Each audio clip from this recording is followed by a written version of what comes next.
प्रयास। एक समय की बात है। एक राज्य में एक प्रतापी राजा राज करता था। एक दिन उसके दरबार में एक विदेशी आगंतुक आया और उसने राजा को एक सुंदर पत्र उपहार स्वरूप प्रदान किया। राजा वह पत्र देख बहुत प्रसन्न हुआ। उसने उस पत्थर से भगवान विष्णु की प्रतिमा का निर्माण कर उसे राज्य के मंदिर में स्थापित करने का निर्णय लिया और प्रतिमा निर्माण का कार्य राज्य के महामंत्री को सौंप दिया।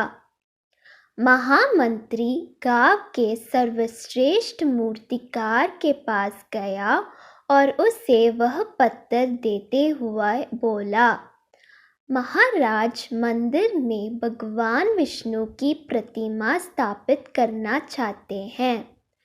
7 दिवस के भीतर इस पत्थर से भगवान विष्णु की प्रतिमा तैयार कर राजमहल पहुंचा देना।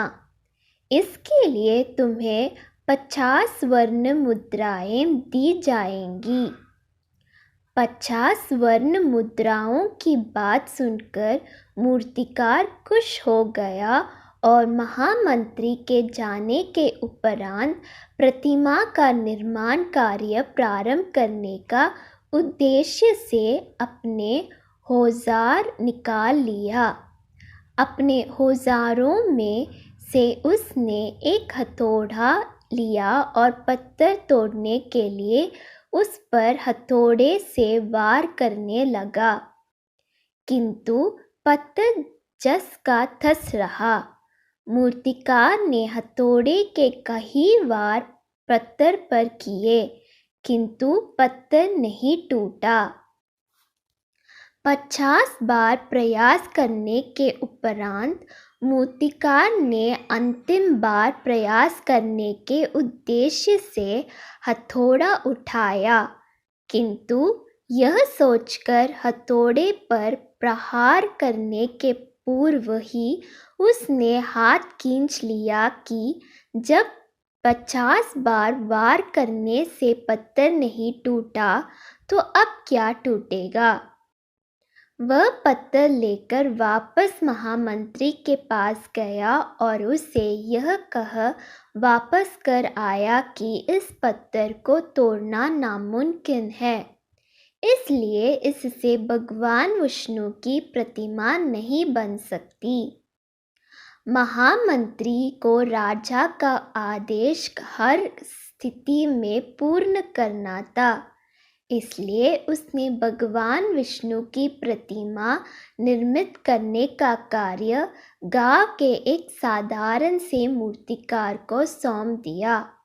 पत्थर लेकर मूर्तिकार ने महामंत्री ने के सामने ही उस पर हथौड़े से प्रहार किया और वह पत्थर एक बार में ही टूट गया। पत्थर टूटने के बाद मूर्तिकार प्रतिमा बनाने में जुट गया। इधर महामंत्री सोचने लगा कि काश पहले मूर्तिकार ने एक अंतिम प्रयास और किया होता तो सफल हो गया होता और 50 स्वर्ण मुद्राओं का हकदार बनता।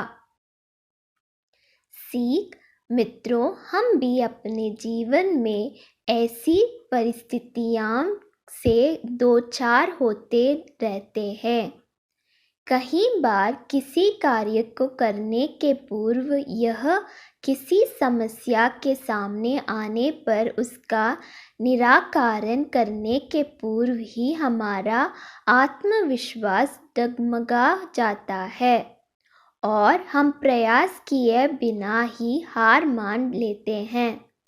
कई बार हम 1-2 प्रयास में असफलता मिलने पर आगे प्रयास करना छोड़ देते हैं, जबकि हो सकता है कि कुछ प्रयास और करने पर कार्य पूर्ण हो जाता या समस्या का समाधान हो जाता। यदि जीवन में सफलता प्राप्त करनी है तो बार बार असफल होने पर भी तब तक प्रयास करना नहीं छोड़ना चाहिए जब तक सफलता नहीं मिल जाती। क्या पता जिस प्रयास को करने के पूर्व हम हाथ खींच ले, वही हमारा अंतिम प्रयास हो और उसमें हमें कामयाबी प्राप्त हो जाए। जब तक जिएंगे हार नहीं मानेंगे।